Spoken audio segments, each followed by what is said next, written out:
आइए आज हम बात करते हैं कोरियोलिस फोर्स के बारे में और किसने दिया ये, किस तरह काम करता है और क्या क्या इसके हमारे इम्पैक्ट पड़ते हैं।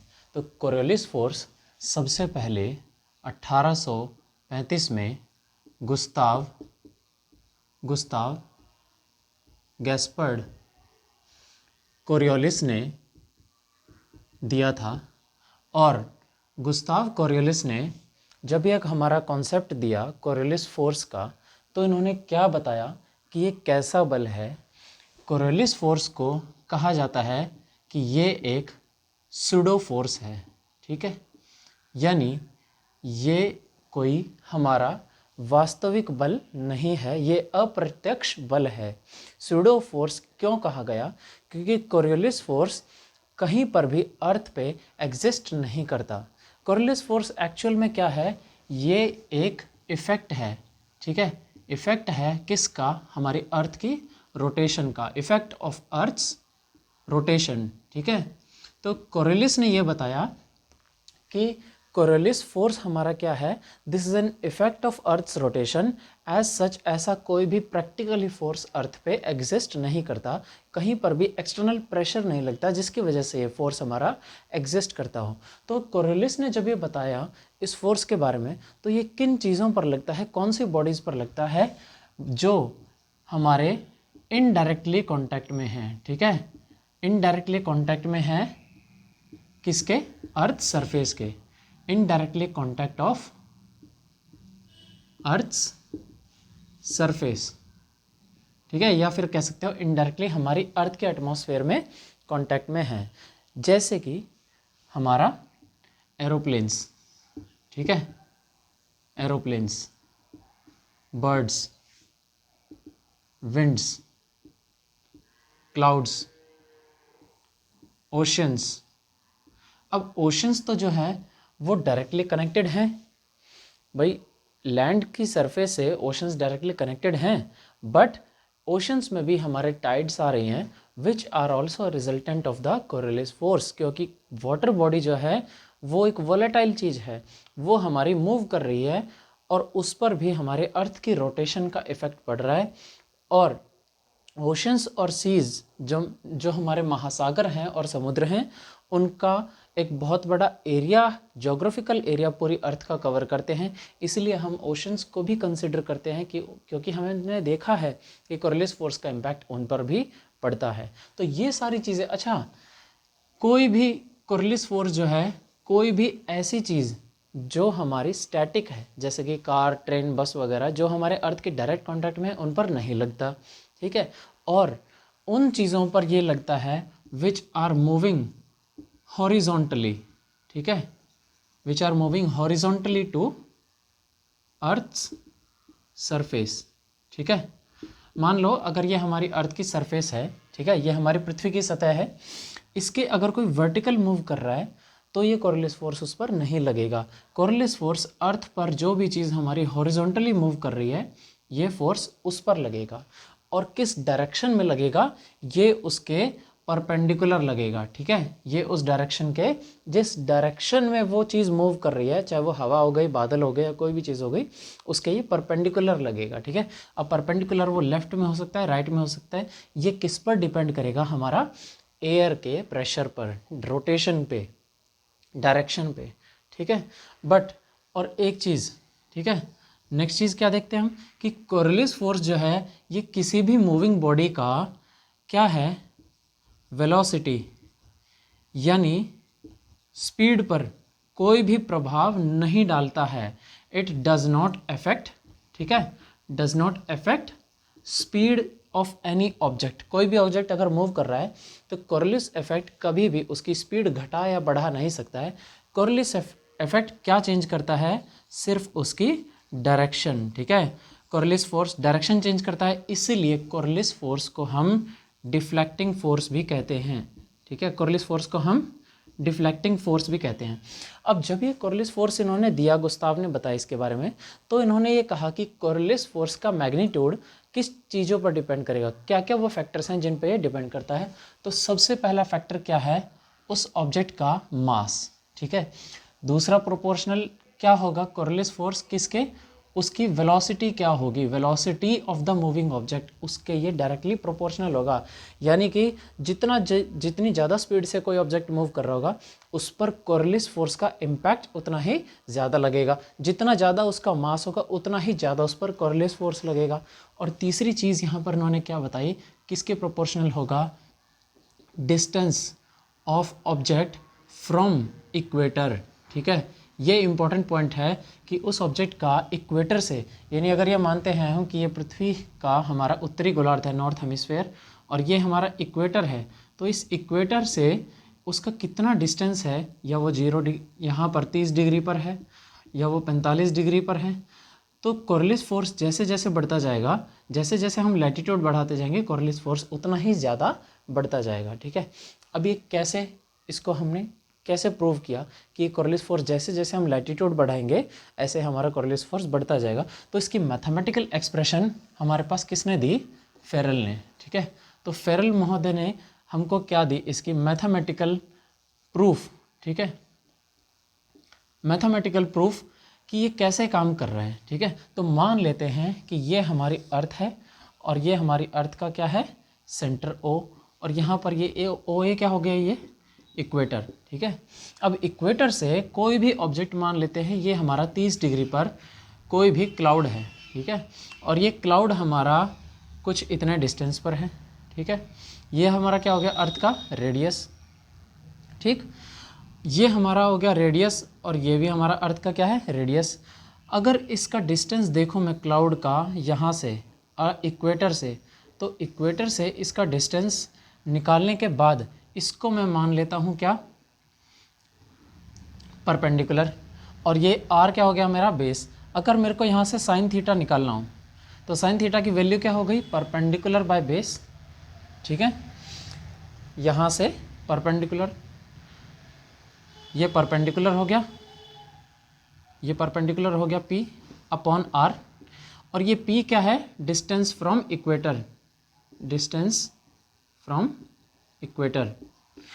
तो ये P हमारा, या तो P अपॉन R। ठीक है, तो P की वैल्यू डिस्टेंस फ्रॉम इक्वेटर अगर हम निकालें जिसके है प्रोपोर्शनल ये है, तो इसकी P की क्या वैल्यू हो गई, R साइन थीटा।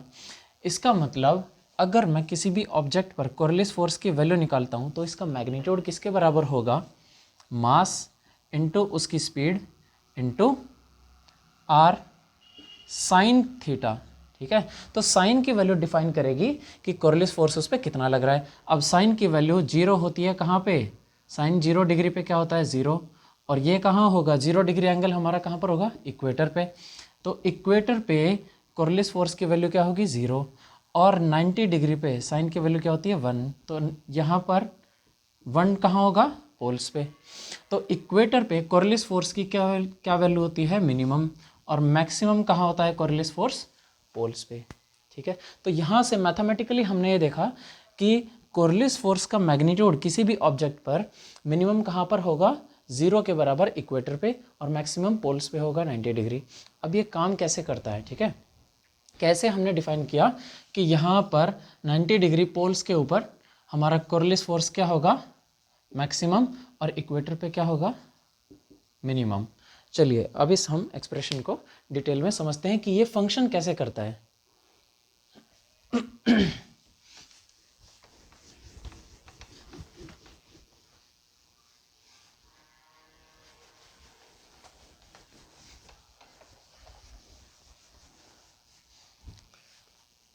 चलिए हम ये मान के चलते हैं ये हमारी पृथ्वी का क्या है, फर्स्ट हाफ यानी उत्तरी गोलार्ध, ये हमारा है नॉर्दर्न हेमिस्फीयर। और आप सभी को पता है कि ये हमारा जो इक्वेटर है ये क्या है, एक सर्कल है। Every latitude is a circle. हर एक जो हमारा अक्षांश है, हर एक अक्षांश एक वृत्त है। ये सर्कल मैंने बना दिया हमारे इक्वेटर का। और ये क्या है, अर्थ का सेंट्रल पॉइंट ओ। ये ओ क्या है, अर्थ का सेंट्रल पॉइंट, पृथ्वी का केंद्र। और इस केंद्र से मैं जितनी भी लाइनें खींचूंगा वो सारी बराबर होंगी। तो ये ओ ए मैं मान लेता हूँ ये क्या है, हमारा इक्वेटर। अब जैसे जैसे मैं यहाँ से ऊपर जाऊँगा 90 डिग्री पोल्स की तरफ, ये 90 डिग्री क्या है, हमारा पोल्स। ये 0 डिग्री क्या है, इक्वेटर। जैसे जैसे मैं यहाँ से ऊपर जाऊँगा, इसका रेडियस जो ये सेंटर है, ठीक है, इसका रेडियस डिक्रीज़ करता जाएगा जैसे जैसे मैं सेंटर से, इक्वेटर से पोल्स की तरफ जाऊँगा, ठीक है। अभी कहने का मतलब ये क्या है कि जो ये सर्कल है इक्वेटर, इसका सेंट्रल पॉइंट क्या है, जो अर्थ का सेंटर पॉइंट है। अगर मैं यहाँ से ऊपर जाता हूँ, यहाँ पे 30 डिग्री पे, ठीक है, 30 डिग्री नॉर्थ पे, और 30 डिग्री नॉर्थ का जो लैटिट्यूड है, इसका अगर मैं सर्कल ड्रॉ करता हूँ इस तरह से, तो इसका जो सेंटर पॉइंट है ये धरती के केंद्र से इतना ऊपर जा चुका है। अगर इस सेंटर की बात करूँ मैं, इस रेडियस की, ठीक है, यानी ये जो रेडियस है, लैटिट्यूड का रेडियस, इस लैटिट्यूड का रेडियस, इसका सेंटर पॉइंट धरती के केंद्र से ऊपर जा चुका है। यानी कि जो हमारा ये वाला, ये लेंथ है जो इक्वेटर, इससे ये डिक्रीज़ होती जा रही है। डिक्रीज़ क्या होती जा रही है, लैटिट्यूड के रेडियस की लेंथ, ठीक है। तो मैं अगर ये मान लेता हूँ ये मेरा है D1 और ये है D2, तो D2 जो है डिक्रीज़ हो रहा है। ऐसे ही अगर मैं यहाँ पे 60 डिग्री पे जाता हूँ, तो 60 डिग्री का जो सर्कल है और इस सर्कल का जो सेंट्रल पॉइंट है, ये यहाँ से और ऊपर जा चुका है, और यहाँ से देखो अगर इसका रेडियस, तो ये और छोटा हो चुका है, ये D3। अगर मैं 90 डिग्री के पास का सर्कल ड्रॉ करता हूँ, तो इसका जो रेडियस है ये बिल्कुल अर्थ की सरफेस पे आ चुका है। ये वाला जो सर्कल है, इसका अगर मैं रेडियस देखूँ, तो ये बिल्कुल सेंटर, अर्थ का जो सेंटर है इसके बिल्कुल टॉप पर आ चुका है, और इसका टॉप क्या है, अर्थ की सरफेस। तो इस सर्कल का जो रेडियस है ये अर्थ की क्या है, सरफेस पे। अब यहाँ पर जो ये सर्कल था, जो इस सर्कल का सेंटर था, इसका सेंट्रल पॉइंट कहाँ था, अर्थ के सेंटर पे। और यहाँ पर जो ये सेंटर पॉइंट है, रेडियस, जो इस लैटिट्यूड का जो सेंटर पॉइंट है, 85 डिग्री लैटिट्यूड का जो सेंटर पॉइंट है, ये आ चुका है इस अर्थ की सरफेस पे। बल्कि यहाँ पर जैसे जैसे हम नीचे जाएंगे इक्वेटर की तरफ, तो लैटिट्यूड का जो सेंटर पॉइंट है वो अर्थ के अंदर शिफ्ट होता जाता है। और जैसे जैसे हम ऊपर जा रहे हैं, तो देखो जो ये सरफेस है अर्थ की, इसके पास में आता जा रहा है। यहाँ पर जो लैटिट्यूड है उसका सेंटर और पास में आ जाएगा सरफेस के, ये वाला और पास में है। और 90 डिग्री पर जो लैटिट्यूड का सेंटर है वो अर्थ के बिल्कुल सरफेस पे है। अब जो हमारा कोरियोलिस फोर्स है, कोरियोलिस फोर्स, वो कौन प्रोवाइड कर रहा है, सेंट्रीफ्यूगल, ठीक है, सेंट्रीफ्यूगल यानी केंद्रापसारी बल, ठीक है। तो क्या है ये, केंद्रापसारी बल। तो सेंट्रीफ्यूगल फोर्स हमारा कौन सा है, जो हमारी अर्थ की रोटेशन से लग रहा है, और वो चाहता है कि हम जिस स्पीड से, जिस लीनियर स्पीड से हम जा रहे हैं, हम उसी स्पीड से अर्थ के सीधे सीधे निकल जाएं। क्या मतलब कि जिस स्पीड से अर्थ हमारी ऐसे रोटेट कर रही है वेस्ट से ईस्ट की तरफ, और ये वेस्ट से ईस्ट की तरफ जो लीनियर डायरेक्शन है, इस लीनियर डायरेक्शन की तरफ हम सीधे सीधे निकल जाएं, ये क्या है, अर्थ की लीनियर स्पीड, लीनियर वेलोसिटी। और दूसरी अर्थ की स्पीड क्या है, एंगुलर वेलोसिटी। अब मैं इस पॉइंट की और इस पॉइंट की अगर बात करूं, तो दोनों की एंगुलर वेलोसिटी तो सेम है, क्योंकि ये दोनों पॉइंट पूरी पृथ्वी पर एक साथ घूम रहे हैं। पर अगर मैं इस पॉइंट की बात करूं, तो इस पॉइंट के ऊपर अगर यहाँ कोई बादल है, तो उसको यहाँ पर जो चारों तरफ डिस्टेंस है वो बहुत कम ट्रैवल करना है, और यहाँ पर अगर कोई बादल है तो उसको पूरी पृथ्वी का चक्कर लगाने के लिए बहुत ज़्यादा डिस्टेंस ट्रैवल करना है।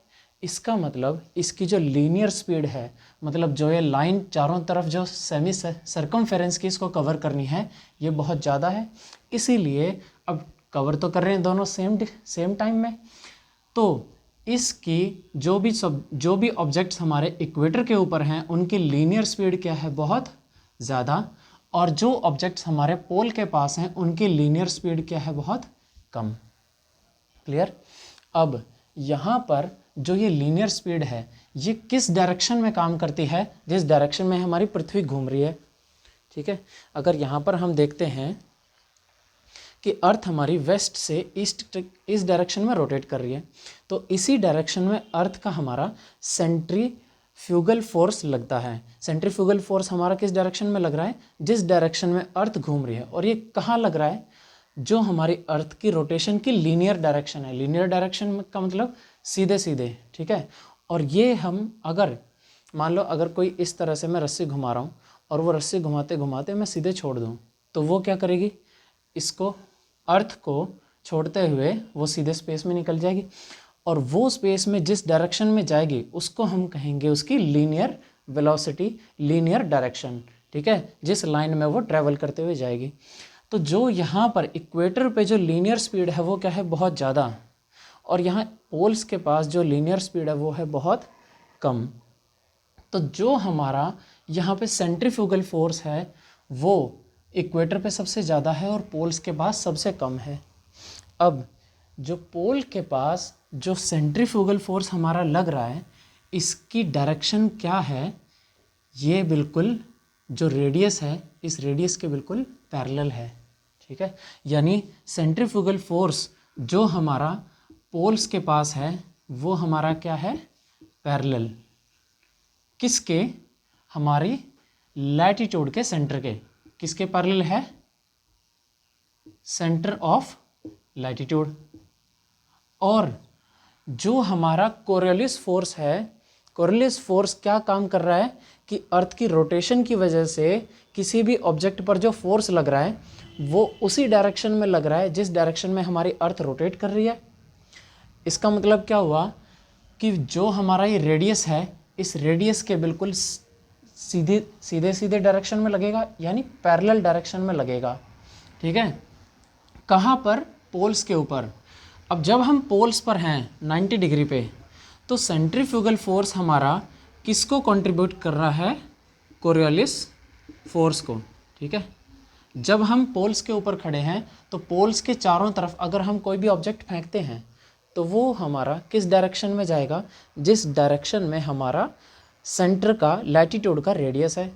ठीक, पर जैसे जैसे हम यहाँ से नीचे शिफ्ट करते जाएंगे तो क्या होगा, जो ये सेंट्रीफ्यूगल फोर्स है जो इस लैटिट्यूड के रेडियस की सीधी डायरेक्शन में लग रहा है, ये तो हमारा सीधे सीधे चलता रहेगा, पर यहाँ से एक दूसरा फोर्स डिवाइड हो जाएगा जो हमारा इस सेंटर से टूटेगा और वो हॉरिजॉन्टल डायरेक्शन में काम करेगा।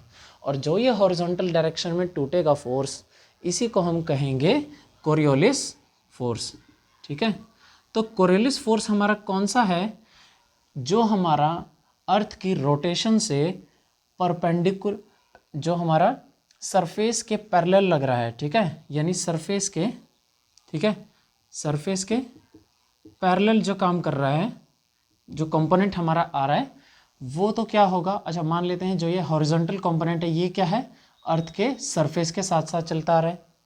और जो ये हमारा वर्टिकल कंपोनेंट है ये किसकी वजह से लग रहा है, सेंट्रीफ्यूगल फोर्स की वजह से। अब सेंट्रीफ्यूगल फोर्स पोल्स पर क्या था, दोनों पैरेलल थे। ठीक है, देखो इस तरह से पोल्स के ऊपर क्या था, ये हमारे यहाँ पे और ये वाला। ठीक है, तो ये दोनों फोर्स हमारे पोल्स के ऊपर क्या थे, दोनों एक ही डायरेक्शन में काम कर रहे थे। क्यों, क्योंकि जो हमारे सेंट्रीफ्यूगल फोर्स की डायरेक्शन है वही हमारे कोरियोलिस फोर्स की डायरेक्शन है। इसका मतलब अर्थ अगर किसी भी चीज़ को रोटेट कर रही है, यानी इसके ऊपर कोई भी हवाएं हैं और वो हमारे इस डायरेक्शन में रोटेट कर रही हैं, तो ये डायरेक्शन कौन सी होगी, अर्थ की रोटेशन वाली डायरेक्शन।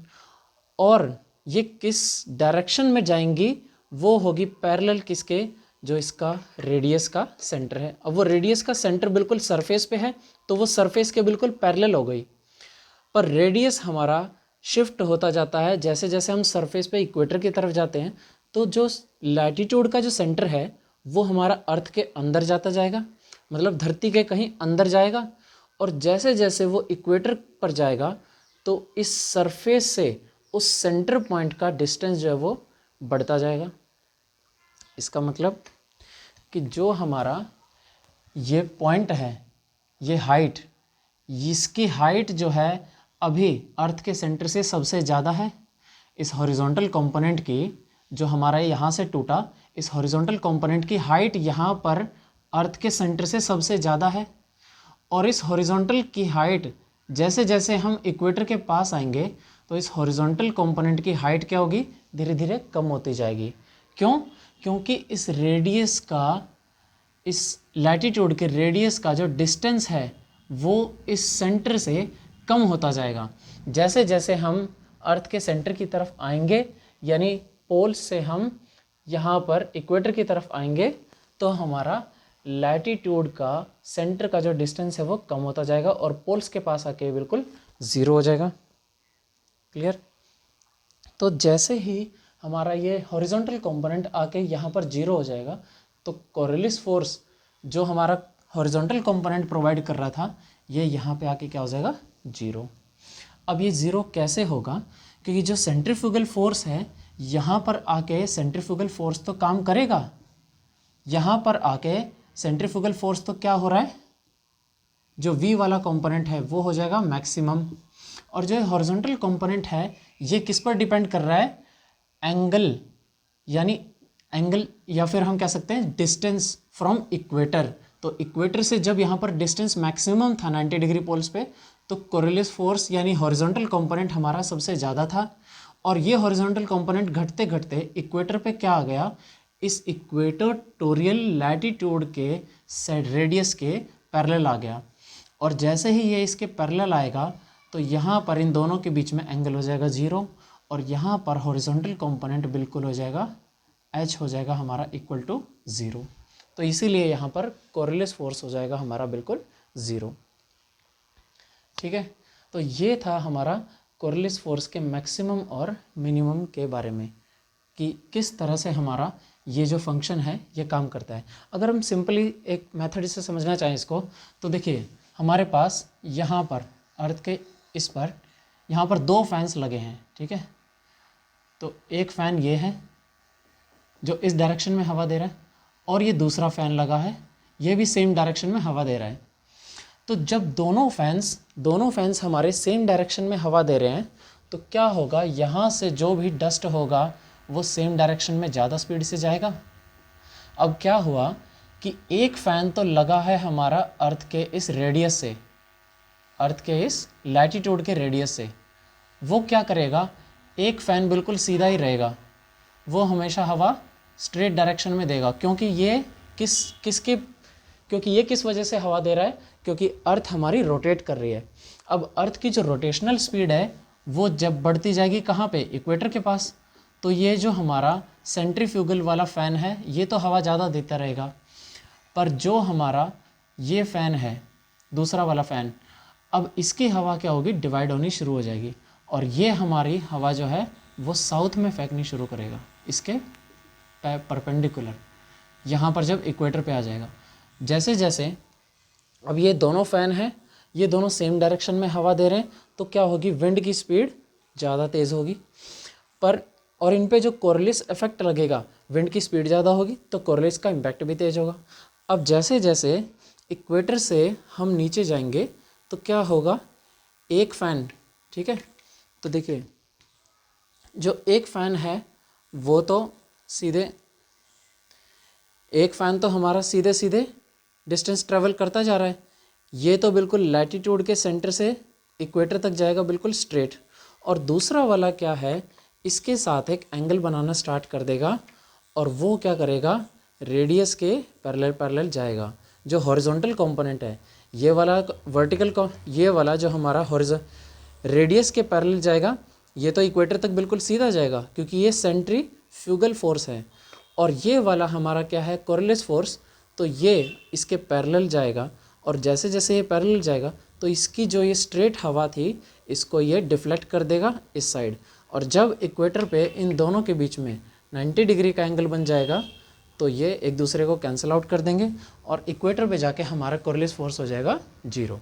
ठीक है, तो this was all about the Coriolis force. अब इसका इम्पैक्ट क्या होता है कि देखिए, जब हमारा जो विंड की डायरेक्शन है जो नॉर्थ में इन्होंने बताया कि फेरल के अकॉर्डिंग, ठीक है, तो फेरल ने क्या बताया कि जो हमारा नॉर्थ हेमिस्फेयर है, नॉर्थ हेमिस्फेयर में इस कोरलिस फोर्स की वजह से विंड्स की डायरेक्शन किस साइड टर्न कर जाती है, राइटवर्ड, ठीक है, और सदर्न हेमिस्फेयर में यानी दक्षिणी गोलार्ध में जो हवाओं की डायरेक्शन है वो लेफ्ट में टर्न कर जाती है, लेफ्टवर्ड, ठीक है, लेफ्टवर्ड। इसका मतलब क्या हुआ कि जो हमारी हवाएं इस नॉर्थ हेमिस्फेयर में, हमारी अर्थ जो है इस तरह से घूम रही है वेस्ट टू ईस्ट, तो जो विंड की डायरेक्शन है, अगर कोई विंड पैरेलल ट्रैवल करती है नॉर्थ से इक्वेटर की तरफ, उत्तरी ध्रुव से दक्षिणी विषुवत वृत्त की तरफ, इक्वेटर की तरफ अगर ट्रैवल कर रही है, तो यहाँ से इसकी डायरेक्शन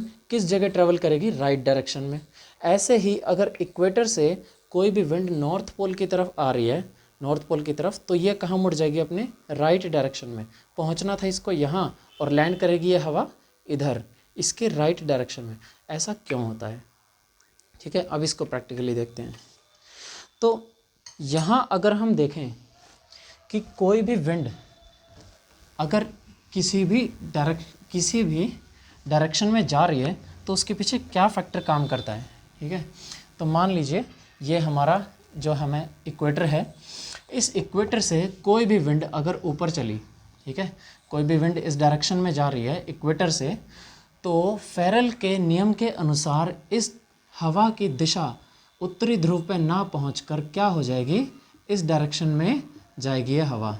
तो ऐसा क्यों होगा, क्योंकि हमारी जो अर्थ की स्पीड है वो इक्वेटर पे बहुत ज़्यादा है, जबकि इन हवाओं की जो स्पीड है, इन हवाओं की जो गति है वो क्या होगी, कम। ये हवाएं कैसे मूव कर रही हैं, अर्थ पे हॉरिजॉन्टली मूव कर रही हैं, और हॉरिजॉन्टल मूव करते हुए इस तरह से इनकी जो हॉरिजॉन्टल नॉर्थ साउथ स्पीड है वो क्या होगी, स्पीड ये इन हवाओं की क्या होगी, कम। तो पहुंचना तो था इन हवाओं को यहाँ पर ये पहुंच गई कहाँ पे, यहाँ पर।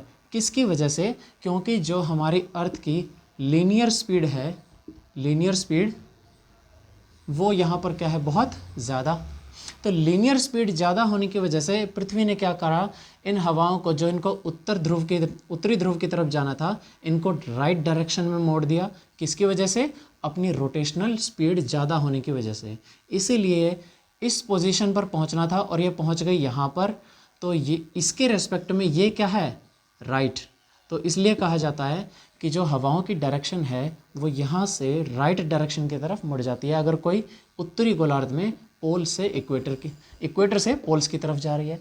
अब सेम चीज़ अगर हम देखते हैं, यहाँ से पोल से अगर कोई इक्वेटर की तरफ हवाएं जा रही हैं तो वो फेरल के नियम के अनुसार कहाँ मुड़ जाएंगी, राइट डायरेक्शन में। अब भाई अर्थ तो हमारी ऐसे मूव कर रही है, कायदे से तो इनको राइट डायरेक्शन में ना जाके लेफ़्ट में जाना था, पर क्योंकि ये हमारी अर्थ की स्पीड के साथ इनका कोरिलिस फोर्स का इफ़ेक्ट पड़ेगा, तो ये हमारा कोरिलिस फोर्स का इम्पैक्ट किस डायरेक्शन में लगता है, परपेंडिकुलर में। अब कोई भी हवा अगर हमारी इस डायरेक्शन में नॉर्थ पोल से इक्वेटर की तरफ जा रही है, तो फेरल के नियम के अनुसार ये परपेंडिकुलर लगेगा इस पे कोरिलिस फोर्स। और वो कोरिलिस फोर्स अगर कोई भी यहाँ से हवा इधर जा रही है तो वो परपेंडिकुलर या तो यहाँ लग सकता है या फिर यहाँ अगर फोर्स लगेगा तो वो क्या होगा, along the direction of rotation, ठीक है, along the direction of rotation. अब अलोंग द डायरेक्शन का मतलब क्या है कि जो पृथ्वी की गति है वेस्ट से ईस्ट की तरफ, इसके साथ साथ हमारी जो विंड की मूवमेंट है, विंड की स्पीड है वो क्या हो रही है, प्लस। अगर विंड की स्पीड हमारी प्लस हो रही है तो उस पर कौन सा फोर्स लगेगा, सेंट्रीफ्यूगल फोर्स। और सेंट्रीफ्यूगल फोर्स कहाँ लगता है, अर्थ के सेंटर से अवे, अर्थ के सेंटर से बाहर की तरफ। और बाहर की तरफ क्या होगा, इस डायरेक्शन में बाहर की तरफ क्या होगा, सेंटर की तरफ अगर हम जाएंगे तो क्या होगा, इस अर्थ के एक्सिस की तरफ। और बाहर की तरफ क्या होगा, एटमॉस्फेयर की तरफ। अब एटमॉस्फेयर में ऊपर तो जाने से रही, ठीक है, अगर लेफ्टवर्ड मूवमेंट होगी तो क्या होगा, अर्थ के एक्सिस की तरफ यानी सेंटर, केंद्र की तरफ। और बाहर क्या होगी, एटमॉस्फेयर की तरफ। एटमॉस्फेयर यहाँ पर 3D में दिखा नहीं सकते, तो ये डायरेक्शन क्या होगी इनकी, राइटवर्ड मूवमेंट। ठीक है, तो यहाँ पर अगर हमारी अवे जा रही है, मतलब अपोजिट जा रही है, अगर कोई भी हवा हमारी इस डायरेक्शन में जा रही है, इसका मतलब क्या हुआ, वेस्ट टू ईस्ट के अगेंस्ट जा रही है, तो यहाँ पर क्या काम करेगा हमारा सेंट्रीपिटल फोर्स। ठीक है, केंद्राभिसारी बल। तो सेंट्रीपिटल फोर्स क्या करता है, हवाओं को केंद्र की तरफ लेके जाएगा, और केंद्र की तरफ अगर मैं इस डायरेक्शन में बात करूँगा तो वो क्या होगी, अब हवा को यहाँ से पहुँचना तो था इस साइड, ठीक है, पर वो चलेगी कहाँ पे, अर्थ के सेंटर की तरफ, क्योंकि उन पर लग गया कौन सा, सेंट्रीपिटल फोर्स। अब ये सेंट्रीपिटल फोर्स जब इस हवा को इस डायरेक्शन में लेके गया तो इसके रेस्पेक्ट में, ठीक है, मैं अगर यहाँ पे बात करूँ कि इस हवा को जाना तो था यहाँ पे, पर ये पहुँच गई हमारी इस साइड, क्योंकि यहाँ पर कौन सा फोर्स लग गया, इस पर सेंट्रीपिटल फोर्स ज़्यादा लग गया, तो इसके रेस्पेक्ट में ये क्या हो गई, राइट साइड। तो इसीलिए नॉर्थ पोल से जब भी हवाएं यहाँ पर आएंगी तो इसके रेस्पेक्ट में ये क्या हुई, राइट डायरेक्शन। तो इसलिए उत्तरी गोलार्ध में क्या कहा कि नॉर्थ हेमिस्फेयर में कोरिलिस फोर्स से विंड किस डायरेक्शन में टर्न करेंगी, राइट डायरेक्शन में। जहाँ पर इक्वेटर से अगर यहाँ पर जा रही है हवाएं तो उन पर लगेगा सेंट्रीफ्यूगल फोर्स, अगर पोल से इक्वेटर की तरफ आ रही है तो इन पर लगेगा सेंट्रीपिटल फोर्स। और सेंट्रीपिटल फोर्स यहाँ पर हावी क्यों होगा, क्योंकि यहाँ पर जो पृथ्वी के ऊपर वायु है, जो हवाएं घूम रही हैं, उनकी स्पीड कम है। उनकी स्पीड कम क्यों है, क्योंकि यहाँ पर पृथ्वी की घूमने की जो गति है, रोटेशनल स्पीड है, वो कम है, क्योंकि एक्सिस ऑफ रोटेशन के पास में है चीज़ें, और एक्सिस ऑफ रोटेशन के जितना पास में चीज़ें घूमेंगी उनकी रोटेशनल स्पीड कम होगी, जितना दूर जाएंगी इक्वेटर के पास उतनी रोटेशनल स्पीड ज़्यादा होगी।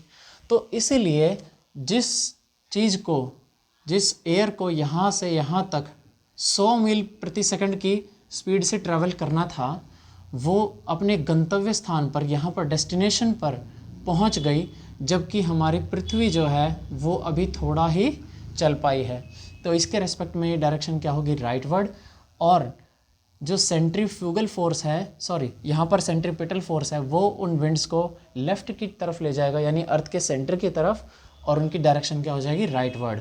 इसका बिल्कुल उल्टा हो जाएगा हमारे सदर्न हेमिस्फेयर में। सदर्न हेमिस्फेयर में हमारी विंड्स की डायरेक्शन क्या हो जाएगी, लेफ्ट की तरफ। तो ये था कॉन्सेप्ट विंड की डायरेक्शंस का, जो इम्पैक्ट पड़ता है विंड की डायरेक्शंस पे कोरिलिस फोर्स की वजह से।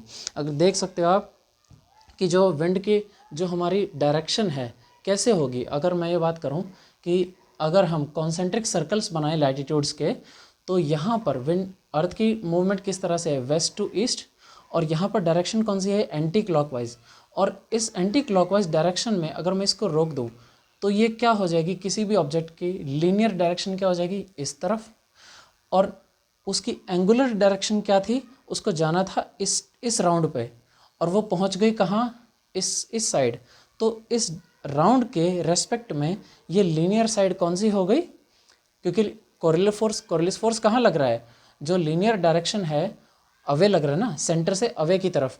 तो लीनियर डायरेक्शन के along with respect to this angular rotation ये क्या होगी, राइट साइड। सिमिलरली अगर मैं देखता हूँ सेम रोटेशन से सदर्न हेमिस्फेयर में, तो ये रोटेशन हो गई हमारी क्लॉकवाइज, ठीक है, तो क्लॉकवाइज डायरेक्शन हो गई। और इस क्लॉकवाइज डायरेक्शन में हमारी जो चीज़ें हैं वो सीधी जाएंगी, जबकि जाना कहाँ था उनको, एंगुलर वेलोसिटी के साथ यहाँ पर टर्न करना था। बट कोरिलिस फोर्स उनको कहाँ ले गया, लीनियर साइड में, क्योंकि वो अवे फ्रॉम द सेंटर लग रहा है, ठीक है, उन ऑब्जेक्ट्स की डायरेक्शन के हॉरिजॉन्टल मूवमेंट के पैरेलल लग रहा है, परपेंडिकुलर लग रहा है।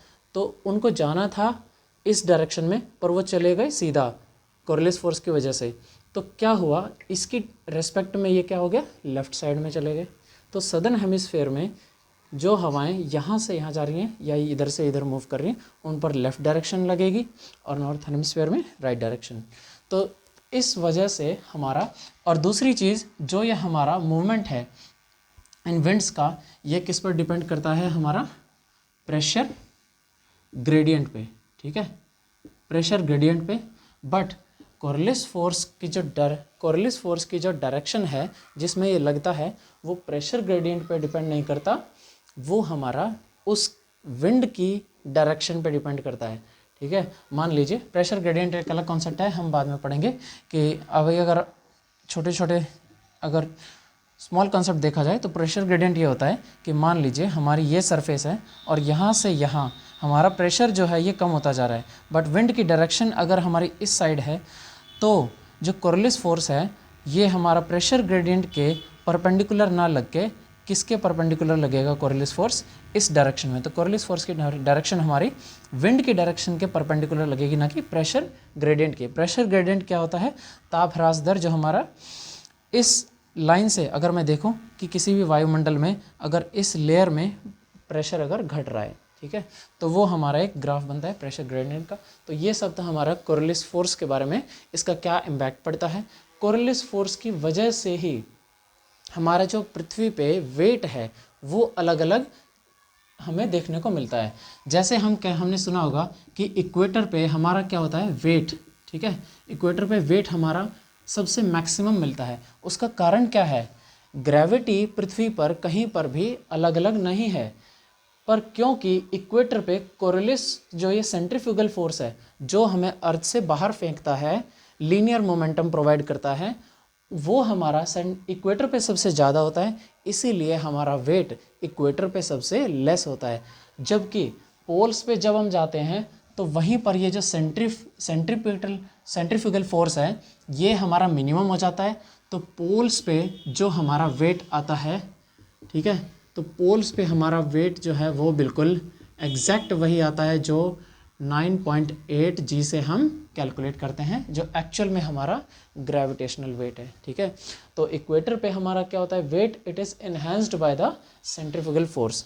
ठीक, तो इसलिए हमारे डिस्टेंस जो है इक्वेटर से हाइट बढ़ जाती है, that's why we weigh less over the equator and we weigh exactly equal to our mass that is enacted upon the gravity on the poles. ठीक है, तो this was all about the centrifugal, centripetal and the Coriolis force. If you have any doubt, please do mention in the comment section.